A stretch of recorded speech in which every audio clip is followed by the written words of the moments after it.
حضرت علامہ ابن قیم رحمۃ اللہ علیہ، جن کا اصل نام علامہ شمس الدین ابو عبداللہ محمد بن بکر بن ایوب سعد زرعی دمشقی، یگانہ روزگار فقیہ اور مسلک حنبلی پر عامل تھے۔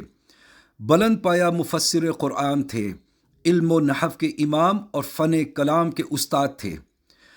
علامہ ابن قیم کو اگر مجتہد کہا جائے تو درست ہوگا، بلکہ مجتہد مطلق تھے۔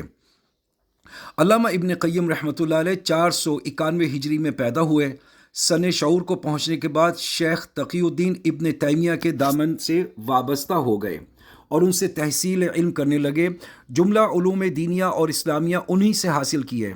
فن تفسیر میں اپنا جواب آپ تھے، اصول دین کے رمز سے آشنا تھے، حدیث اور فقہ اور معانی حدیث پر انتہائی گہری نظر رکھتے تھے، دقائق اور استنباط میں یکتا تھے، فن فقہ اور اصول عربیہ میں ید طولہ رکھتے تھے، تصوف کے بھی لذت سے آشنا تھے، اپنے بعض عقائد کی پاداش میں سجن و زندان کے آلام بھی برداشت کیے۔ یہ کعبہ کے سوا قبر رسول صلی اللہ علیہ وسلم کی زیارت کے لیے بھی سفر کو جائز نہیں سمجھتے تھے۔ حد درجے عبادت گزار تھے، تہجد کے پابند تھے، نماز اتنے استغراق اور انہماک سے پڑھتے تھے کہ کھو جاتے تھے۔ شاید ہی کوئی ایسا شخص گزرا ہو جو ان کی طرح عبادت کرتا ہو۔ قرآن و حدیث اور حقائق ایمان کا علم تو گویا انہی کے لیے تھا۔ وہ معصوم نہ تھے، لیکن ان جیسی ہستی کوئی اور نظر سے نہیں گزری۔ کئی مرتبہ امتحان و ایذا کی سخت ترین مراحل سے گزرے، مگر پیشانی پہ شکن تک نہ آئی۔ آخری مرتبہ اپنے شیخ الاسلام تقی الدین ابن تیمیہ کے ساتھ قلعے میں قید کیے گئے، لیکن ان سے الگ رکھے گئے۔ رہائی شیخ یعنی امام تیمیہ کی وفات کے بعد ہوئی۔ قید و بند کا یہ وقت ابن قیم نے قرآن کی تلاوت اور اس پہ تفکر اور تدبر میں بسر کیا، سو اللہ تعالیٰ نے ان کے لیے خیر کثیر کے دروازے کھول دیے۔ ان کی تصانیف علوم و معارف کا گنجینہ ہیں۔ کئی مرتبہ حج کی سعادت حاصل کی، مکہ میں مقیم رہے۔ اہل مکہ ان کی کثرت طواف اور عبادت پر سخت حیرت کرتے تھے۔ ایک خلق کثیر نے ان سے علم اور انتفاع کیا، ان کے شیخ کی زندگی میں بھی اور وفات کے بعد بھی۔ قاضی برہان الدین زرعی فرماتے ہیں کہ اس آسمان کے نیچے کوئی بھی ان سے زیادہ وسیع العلم نہ تھا۔ ان کی تصانیف میں تہذیب سنن ابی داود اور ایذا مشکلات اور سفر مجرتیں اور مراحل الساحرین، الکلم الطیب، زاد المسافرین، زاد المعاد 4 جلدوں میں خاص طور پر قابل ذکر ہیں۔ یہ بڑی بلند پایہ کتاب ہے۔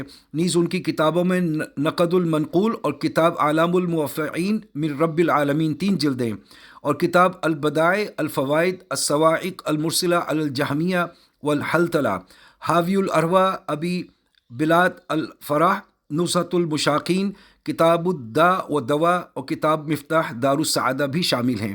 یہ کتاب بہت ضخیم ہے۔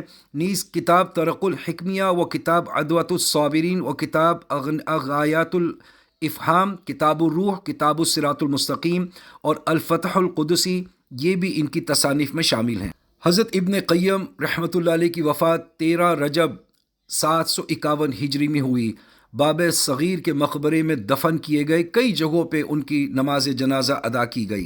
امام ابن قیم صحیح معنی میں علم ابن تیمیہ کے حامل تھے۔ اپنے استاد کے علم کو بڑھانے، پھیلانے اور اس کی توسیع و اشاعت میں انہوں نے غیر معمولی حصہ لیا۔ اس کی طرف انہوں نے دعوت دی، اس کی جانب سے دفاع کیا اور اس کی تائید کے لیے تحقیق اور تنفیذ کے لیے پوری کوشش کی۔ جس چیز کی نشر و دعوت پر انہوں نے بہت زیادہ توجہ کی وہ فقہ ابن تیمیہ رحمۃ اللہ علیہ تھی۔ مسئلہ طلاق پر انہوں نے ابن تیمیہ کے افکار اور آراء کو خوب ان کی پشت پناہی کی اور ان کے فتاوی اور اصول بڑی عرق ریزی سے جمع کیے۔ ابن قیم رحمۃ اللہ علیہ نے اپنی 2 کتابوں اعلاء الموقعین اور زاد المعاد وغیرہ میں فقہ ابن تیمیہ کا تذکرہ زرخیز کثرت کے ساتھ کر دیا، لیکن استاد سے اس شیفتگی اور عقیدت کے باوجود حریت فکر و رائے سے بھی بہرہ ور ہیں۔ انہیں متعدد علوم میں دستگاہ کامل حاصل تھی۔ ان کے دوست اور رفیق درس حافظ ابن کثیر رحمۃ اللہ علیہ فرماتے ہیں، ابن قیم نے حدیث کی سماعت کی اور زندگی کا بڑا حصہ علمی مشغلے میں بسر کیا۔ انہیں متعدد علوم پر کمال حاصل تھا، خاص طور پر علوم تفسیر اور حدیث وغیرہ میں غیر معمولی دستگاہ کے حامل تھے۔ 1712 میں امام ابن تیمیہ مصر سے واپس آئے تو ابن قیم ان کے حلقے میں شریک ہونے لگے۔ اس سے پہلے تک ان میں پختگی نہیں آئی تھی، لیکن جب انہوں نے امام تیمیہ کا دامن پکڑا اور ان سے فقہ حاصل کی اور ان کا منہاج اختیار کیا تو انہی کے ہو کے رہ گئے۔ حافظ ابن قیم گوناگون خصائص کے حامل تھے، نرم المزاج، قوی الخلق۔ اپنے استاد سے انہوں نے علم اخلاص اور ایمان کی دولت حاصل کی، لیکن مزاج کی تیزی نہیں۔ ابن قیم کو تصوف سے بھی بڑا ورک تھا، چنانچہ اس موضوع پر انہوں نے یگانگا اور نادر کتاب لکھی ہے جس کا نام مدارج السالکین الی منازل ایاک نعبد و ایاک نستعین ہے۔ اس کتاب میں علم حقیقت اور علم شریعت کے اسرار و حکم بیان کیے گئے ہیں۔ یہ ایسی کتاب ہے جس میں فکر حکیم، خلق قویم اور تدین و مسلک سلف کا صحیح فلسفہ سب کچھ موجود ہے۔ ابن قیم نے بہت بڑا علمی ذخیرہ چھوڑا، جو ایک طرف تو استاد ابن تیمیہ کے علم کا خلاصہ ہے، دوسری طرف استاد کی تحقیقات کے نتائج و ثمرات اور تنویعات اور توجیحات ہیں۔ حافظ ابن قیم رحمۃ اللہ علیہ کی تحریریں اپنے شیخ ابن تیمیہ کی اکثر تصانیف کی طرح جدائی طرز کی نہیں تھیں، بلکہ ان میں نرم خوئی اور سکون خاطر کی جھلک موجود ہے۔ اگرچہ فکر کی گہرائی، استدلال کی قوت اور جوش بیان پورے طور پر نمایاں ہے، نیز ابن قیم کی تصانیف حسن ترتیب، خوبی، نظم و افکار اور روانی عبارت کی آئینہ دار ہیں، اس لیے کہ انہوں نے جو کچھ لکھا وہ دل جمعی کے ساتھ لکھا۔